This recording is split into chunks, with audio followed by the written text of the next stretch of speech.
겁니다. 그 서시 한번 볼까요? 한번 보여주시고요. 네, 제가 한번 읽겠습니다. 죽는 날까지 하늘을 우러러 한 점 부끄러움이 없기를 입새이는 바람에도 나는 괴로워했다. 별을 노래하는 마음으로 모든 죽어가는 것을 사랑해야지. 그리고 나한테 주어진 길을 걸어가야겠다.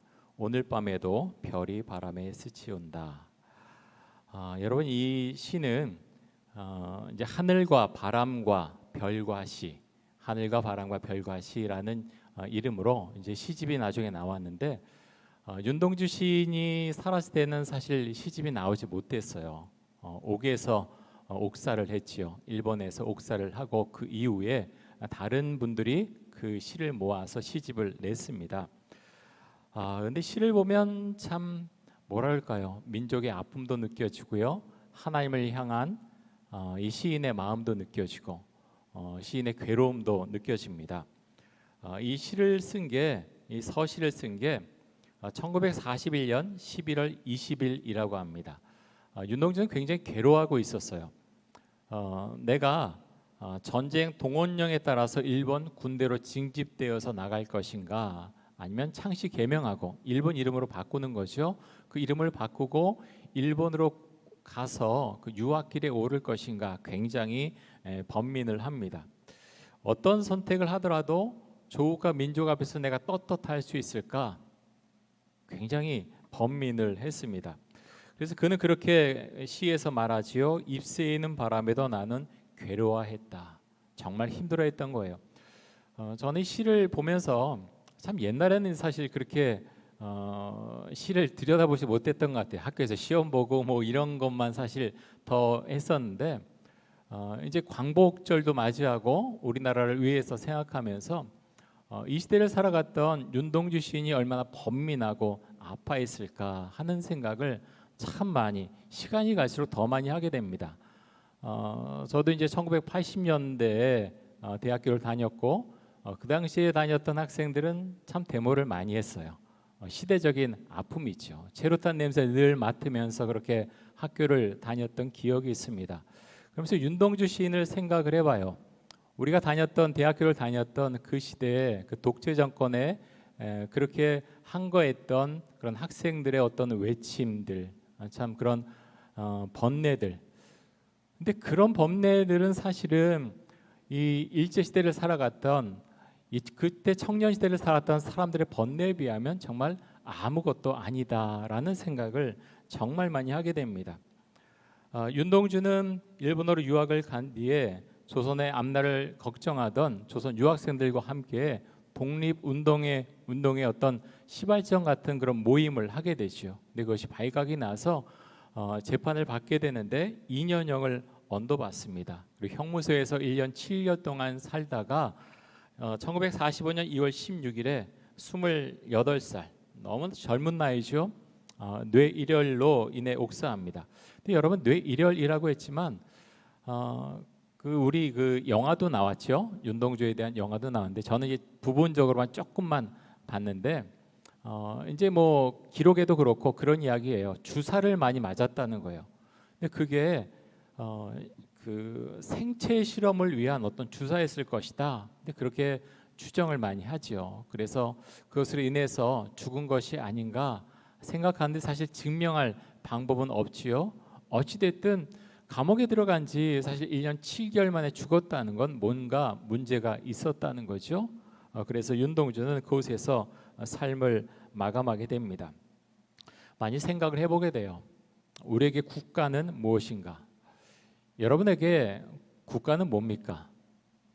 대한민국은 어떤 곳이에요? 청년들이 그런 이야기를 참 많이 했죠. 헬조선이다, 헬조선이다.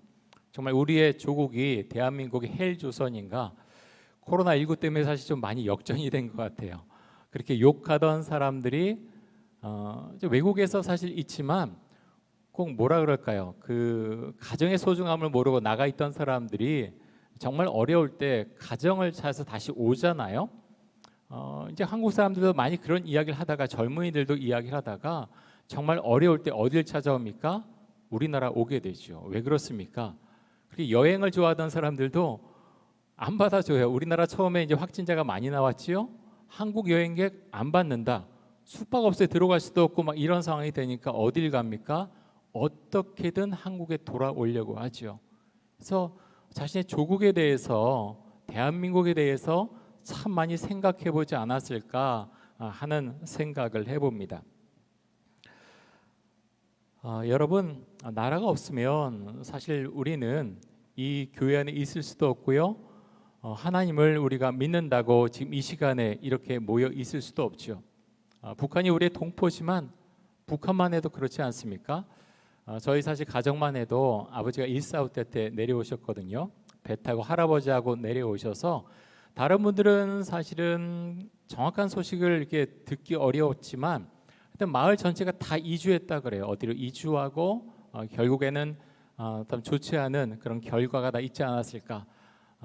저희 집안이 다 기독교인인데 참 아버지가 있을 때도 굉장히 어려움이 많았거든요. 기독교인이라는 이름 때문에 학교에서 퇴학도 당하고 참 많은 일들이 있었습니다. 그런 가운데서 이제 한국에 오니까 그런 어려움이 없어진 거죠. 교회 다닌다고 핍박받는 그런 일도 없고, 근데 북한에는 그것이 너무나 당연한 듯이 진행되고 있다고 하는 것입니다. 여러분, 어제가 광복 75주년이었지요. 오늘은 이제 우리 교회에서는 광복 75주년 감사 주일입니다. 광복.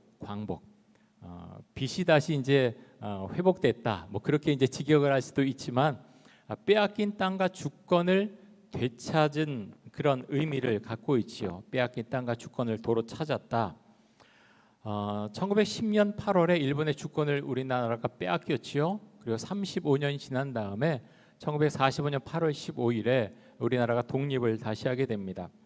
사실 여러분, 우리는 그것을 잘 알지 못해요. 우리가 그 시대를 거쳐오지 않았기 때문에.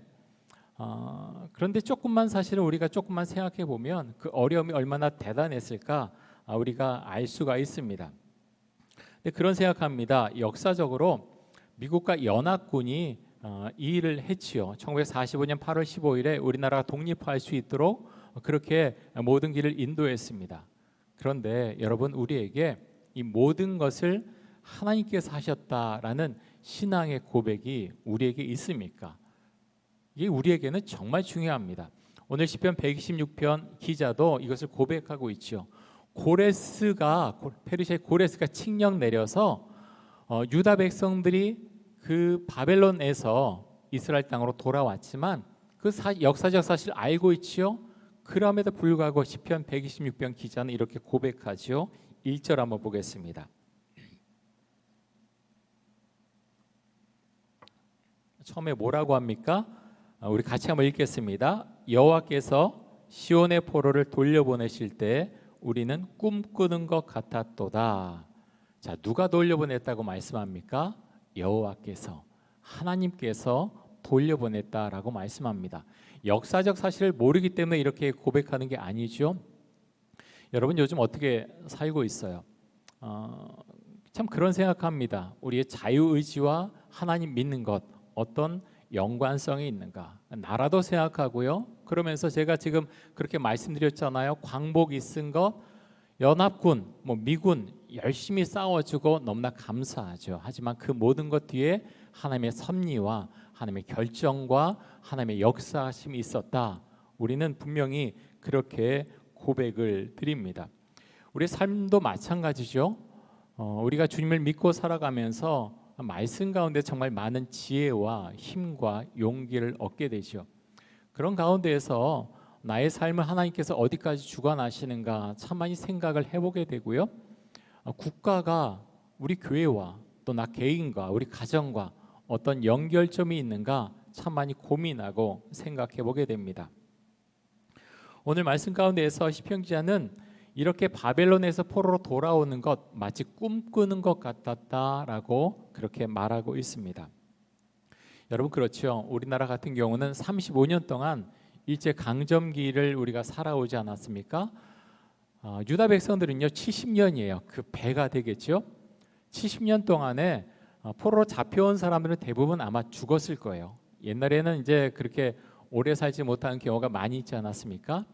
그런 가운데서 후손이 태어났고 그 후손들 중에 대부분은 아마 우리는 이스라엘 땅으로 돌아가지 못할 거야라고 하면서 그 땅에 거주하면서 그곳에 아주 그 뭐라 그럴까요? 순응하려고 그 문화 속에서 살아가려고 참 많이 애를 썼을 것입니다. 근데 하나님께서 모든 것을 한꺼번에 바꾸시죠. 고레스를 통해서 칙령이 내려지게 하고 바벨론 땅을 떠나서 이스라엘로 돌아갈 수 있게 해주셨습니다. 시편 기자는 그 모든 것이 마치 꿈 같다라고 고백을 합니다. 우리 이어서 2절과 3절 한번 보겠습니다. 자, 우리 같이 한번 읽겠습니다. 그때 우리 입에는 웃음이 가득하고 우리 혀에는 찬양이 찼었도다. 그때 문나라 가운데에서 말하기를 여호와께서 그들을 위하여 큰 일을 행하셨다 하였도다. 여호와께서 우리를 위하여 큰 일을 행하셨으니 우리는 기쁘도다. 여러분, 입에 웃음이 가득하고 혀에는 찬양이 찼었도다. 그렇게 고백합니다. 여러분, 왜 그렇지 않겠습니까? 생각하지도 않았던 것, 꿈꾸지도 않았던 것, 그것을 하나님께서 현실 가운데 보여주신 것이죠. 그래서 입에는 웃음이 가득하고 혀에는 찬양이 찼었다. 이렇게 고백을 하고 있습니다. 여기서 여러분, 큰 일을 행하신 게 무엇입니까? 반복해 나오는 거죠. 바벨론 땅에서 고레 칙령으로 인해서 유다 땅으로 돌아갈 수 있게 해주신 것, 그것을 큰 일이라고 말하고 있습니다. 여러분, 코로나 바이러스 확산이 돼서 오늘부터 사회적 거리두기 2단계가 시작이 되었죠. 몇몇 교회들이 참 깊이 관련되어 있는 것 참 마음이 아프고요. 전 그런 생각합니다. 어느 목사님이 그런 설교하는 거 짧게 하는 거 제가 들었는데 우리 중에 누구라도 사실은 코로나 바이러스 걸릴 수 있어요. 저도 걸릴 수 있고 여러분도 걸릴 수 있어요. 누구나 그럴 수 있죠. 교회 다니는 사람들뿐만 아니라 교회 밖에 있는 사람들 누구라도 걸릴 수 있습니다. 증상이 없기 때문에 물론 있는 분들도 많지만 증상이 없는 분들도 많기 때문에 그럴 수 있지요. 그런데 교회에서 이제 뉴스를 통해 우리가 들은 바에 의하면 사실 방역 수칙을 지키지 않았지요. 방역 수칙을 지키지 않았어요. 해서는 안 될 행동을 했다는 거죠. 어떤 목회자들 이제 그런 이야기를 해요. 기도원에서도 그랬다 그러죠. 우리가 하나님 믿는데 이건 믿지 않는 사람들이 걸리는 것이 우리는 믿음으로 나가면 걸리지 않아. 여러분, 맞는 말씀입니까? 성경적입니까? 전혀 사실은 그렇지 않아요. 믿는 사람들 똑같이 바이러스에 노출되면 이 코로나 바이러스 걸립니다. 지난 4월 초에 장신대 교수님들이 재난과 교회라는 제목으로 2권의 책을 냈어요. 그중에 교수님 한 분이 이런 글을 썼습니다. 목회자는 코로나 바이러스 같은 전염병에 대한 전문가가 아닙니다. 우리가 이것을 인정해야 됩니다. 그래서 목회자도 질병 전문가들이 말하는 지침을 준수하는 것이 필요합니다. 저는 이 말씀에 전적으로 공감하고 동의합니다. 그래서 우리도 지켜나가야 되죠.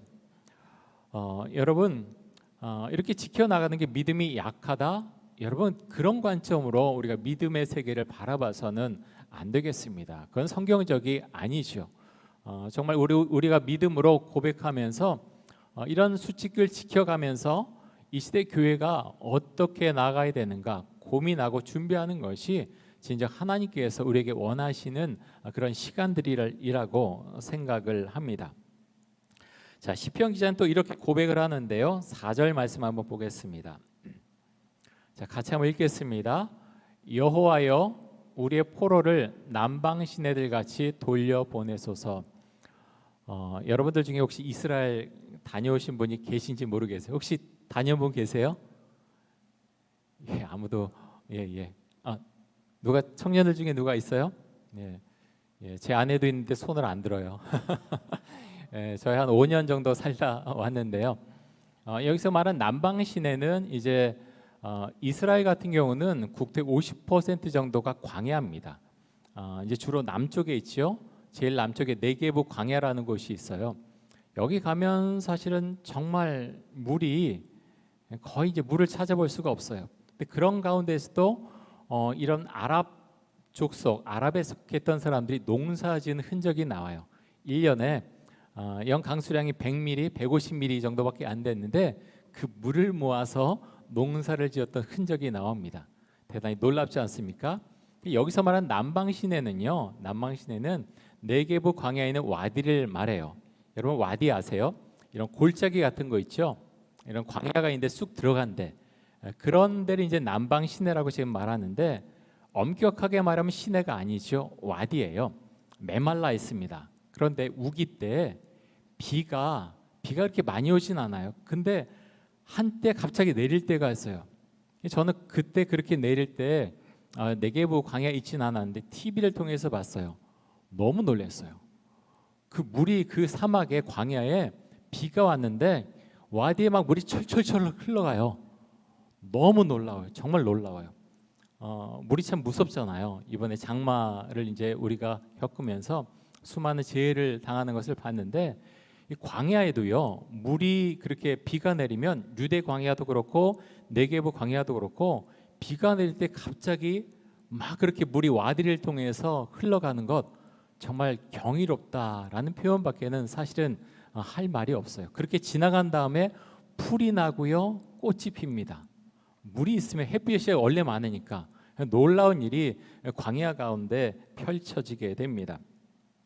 그러면서 이런 생각해요. 시편 기자는 우리 포로를 남방 시내들까지 돌려보내달라고 그렇게 지금 기도를 하고 있죠. 그렇게 남방 시내가 되는 것은 하나님께서 비를 내려주시지 않으면 일어날 수 없는 일이잖아요. 마찬가지로 하나님께서 은혜 주셔서 바벨론에 있는 우리 동포들 돌아올 수 있게 해주세요. 지금 시편 기자는 기도하고 있는 것입니다. 자, 이어서 5절과 6절 한번 보겠습니다. 자, 우리 같이 한번 읽겠습니다. 눈물을 흘리며 씨를 뿌리는 자는 기쁨으로 거두리로다. 울며 씨를 뿌리러 나가는 자는 반드시 기쁨으로 그 곡식단을 가지고 돌아오리로다. 유대인들의 마음이 이 구절 속에 담겨져 있지 않은가 생각이 됩니다. 눈물을 흘리며 씨를 뿌리는 자, 나라가 없어요. 소망도 없어요. 군사력을 일으킬 수도 없어요. 그런 가운데서 우리는 어떤 씨를 뿌려야 되는가? 어떤 기도를 주 앞에 드려야 되는가?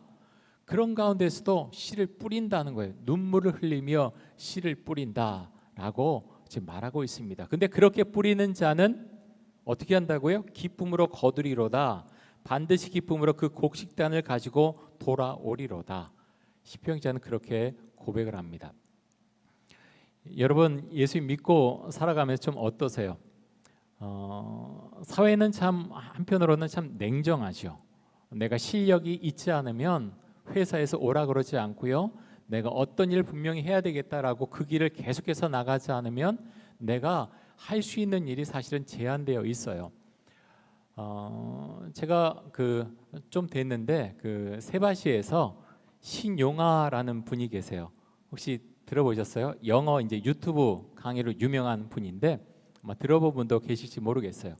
이분이 원래는 이제 학원에서 이제 강의를 했어요. 학원에 강의하면서 굉장히 시대 흐름을 빨리 본 사람이죠.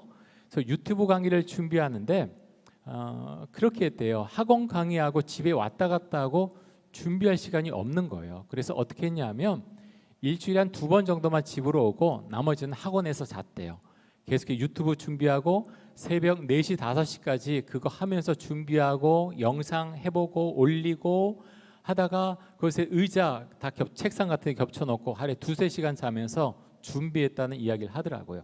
그래서 그런 이야기를 해요. 여러분 편하게 성공할 수 있나요? 사람들이 그런 말을 많이 하지요. 쉬엄쉬엄 하세요. 무리하지 마세요. 지금도 충분히 괜찮아요. 무리하지 마세요.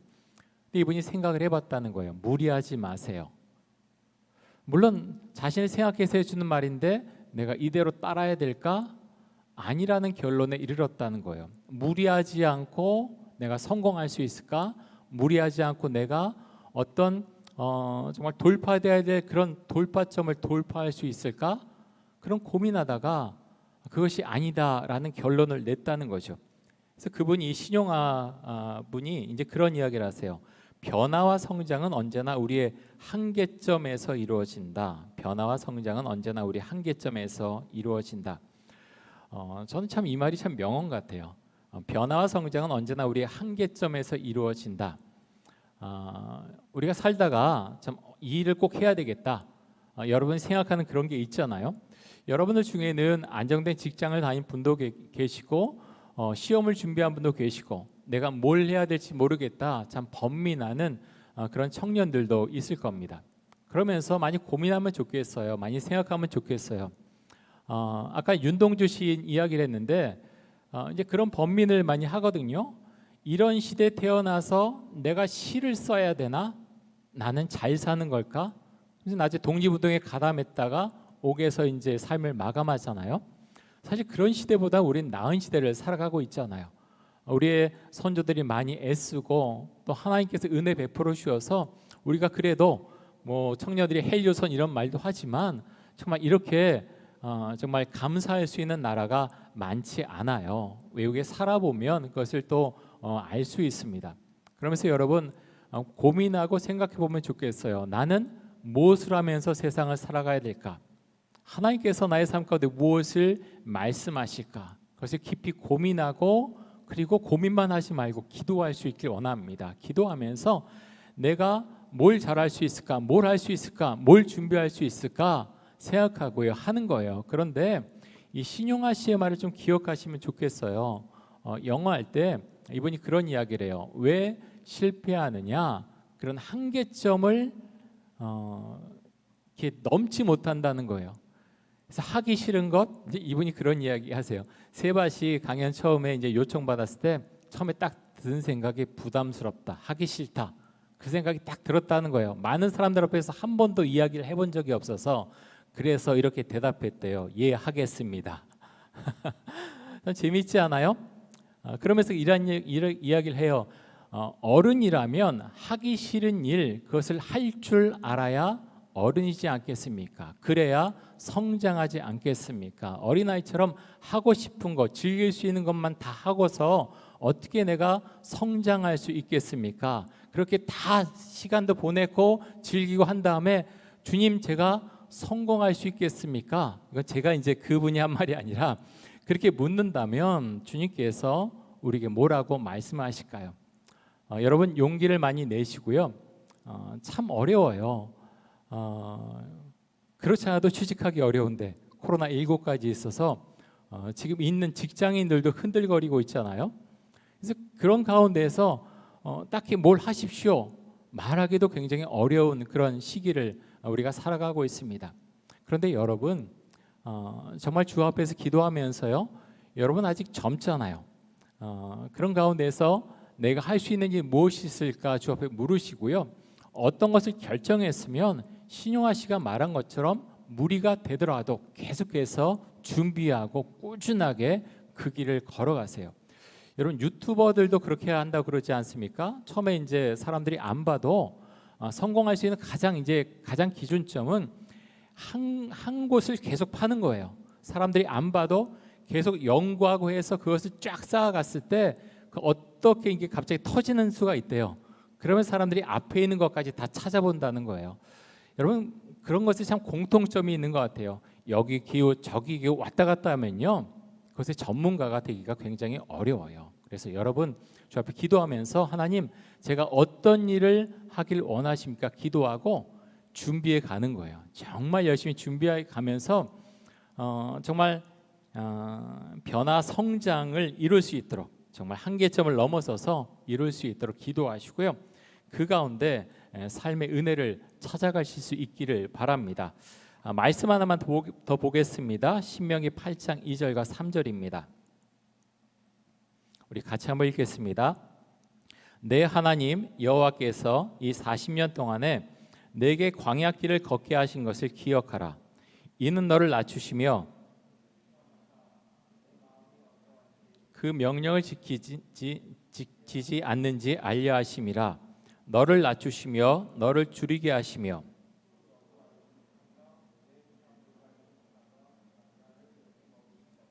사람이 떡으로만 사는 것이 아니요 여호와 입에서 나오는 모든 말씀으로 사는 줄을 내가 알게 하려 하심이니라. 저는 이 말씀 가운데서 2절에 보면 처음에 이렇게 말씀하시오. 내 하나님 여호와께서 이 40년 동안에 내게 광야길을 걷게 하신 것을 기억하라. 사람들은요 잘 기억 못해요.